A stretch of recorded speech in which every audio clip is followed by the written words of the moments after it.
HRW ने कहा है कि ये क्रैकडाउन चीन में इस्लाम के प्रसार को रोकने के व्यवस्थित प्रयास का नतीजा है।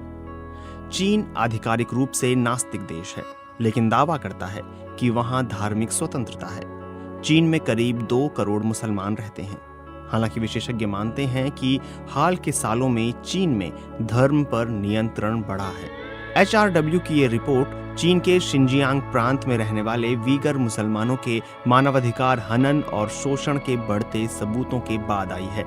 चीन वीगर मुसलमानों के शोषण के आरोपों को खारिज करता रहा है। चीन के अधिकतर मुसलमान देश के उत्तर पश्चिमी हिस्से में रहते हैं।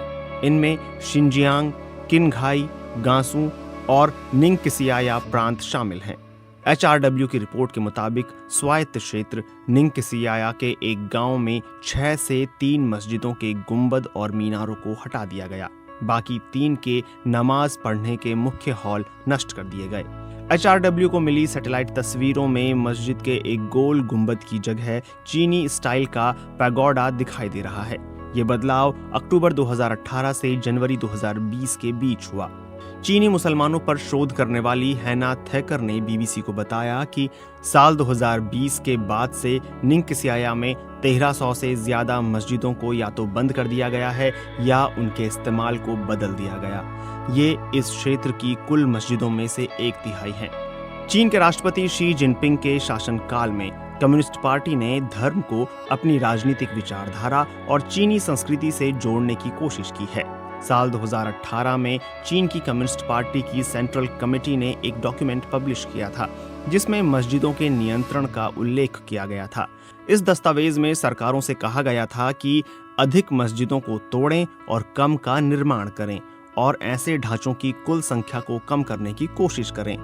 इस दस्तावेज के मुताबिक मस्जिदों के निर्माण, लेआउट और मस्जिदों को मिलने वाले फंड पर सख्त निगरानी की जानी चाहिए। चीन में मुसलमानों के 2 मुख्य नस्लीय समूह हैं। हुई उन मुसलमानों के वंशज हैं जो 8वीं सदी में टैंग शासन के दौरान चीन पहुंचे थे। दूसरा समूह वीगरों का है जो अधिकतर शिनजियांग में रहते हैं।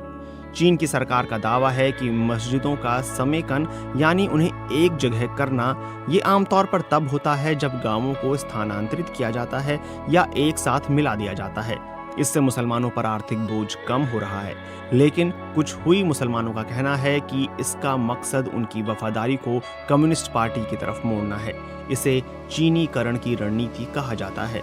HRW की रिपोर्ट में उनके हवाले से कहा गया है कि जब लोग मस्जिदों में जाना बंद कर देते हैं, तब प्रशासन इसे मस्जिद को बंद करने के बहाने के रूप में इस्तेमाल करता है। चीन की सरकार के इस अभियान से सिर्फ मुसलमान ही नहीं, अन्य अल्पसंख्यक धर्मों के लोग भी प्रभावित हुए हैं। उदाहरण के लिए हाल के महीनों में ही चीन ने आधिकारिक और राजनयिक दस्तावेजों में तिब्बत की जगह सिजांग शब्द के इस्तेमाल को मंजूरी दी है। ये इस क्षेत्र का मैंडरिन भाषा का नाम है। प्रशासन ने चर्चों से क्रॉस हटवा दिए हैं, पादरियों को गिरफ्तार किया गया है और ऑनलाइन स्टोर से बाइबल को भी हटवा दिया गया है।